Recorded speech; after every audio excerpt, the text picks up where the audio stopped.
A whole month. That's how long I stayed in the hospital at first. Doctors said it was serious but manageable. But days turned into weeks, and suddenly I was surrounded by machines, nurses, and silence. Nights were the hardest.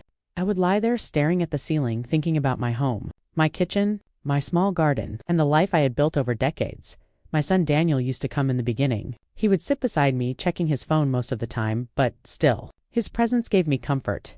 "Don't worry, Mom," he would say. "I'm taking care of everything." I trusted him. He was my only family. But slowly, his visits became less frequent. First, every day. Then every few days. Then nothing. Still, I made excuses for him. He must be busy. He has his own life. The day I was discharged, I felt weak, but happy. I didn't tell Daniel. I wanted to surprise him. I just wanted to go home. I had no idea. That home was no longer waiting for me. As the taxi turned into my street, something felt off. I couldn't explain it, but my heart started beating faster. Then I saw cars, multiple cars parked outside my house. I frowned. Daniel must have guests, I thought. But as I stepped out of the taxi, my uneasiness grew. The front yard looked different. Messy shoes scattered near the door. Loud voices coming from inside. That wasn't my quiet home anymore. I slowly walked toward the door, trying to stay calm. But the moment I inserted my key into the lock, it didn't fit. I tried again. Nothing.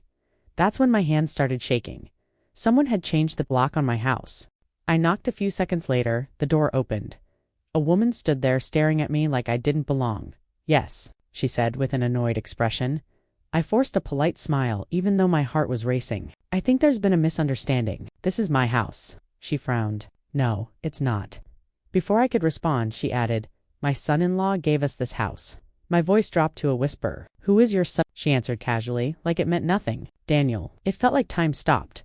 I looked past her and saw strangers inside, people sitting on my couch, kids running across my living room, my furniture, my memories, my life, and none of it felt like mine anymore. "Where's Daniel?" I asked, my voice breaking. "He's not here," she replied coldly, "and you should leave. From my own house." That was the moment something inside me shattered. With trembling hands, I stepped back and called Daniel. He answered after a few rings. "Mom?" He sounded surprised. "You're out already." "Daniel." I struggled to speak. "Why are there strangers living in my house?" There was silence. A long, painful silence. Then he sighed. "Mom, listen. My wife's family needed a place to stay, and you gave them my house," I said, my voice rising. "Mom, you were in the hospital. The house was empty. Empty." I almost screamed. I was fighting for my life, not gone forever. He sounded irritated now. "Why are you overreacting? It's just temporary."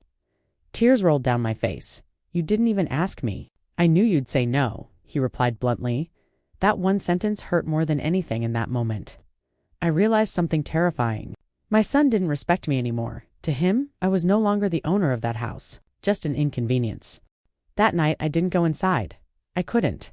I sat across the street on a cold bench, watching the lights in my house turn on and off. Hearing laughter that didn't belong to me for the first time in my life, I felt homeless, but I wasn't weak. The next morning, I made a decision. I contacted a lawyer. I told him everything. Within days, legal notices were sent. Documents were reviewed, and the truth became clear. The house was still legally mine. No one had the right to live there without my permission. Not even my son. Things got ugly after that. Arguments, calls, blame Daniel.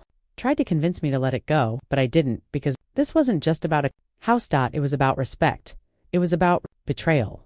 And slowly, the people inside my home started packing their things. As for my son, some wounds don't heal and some relationships never go back to what they once were.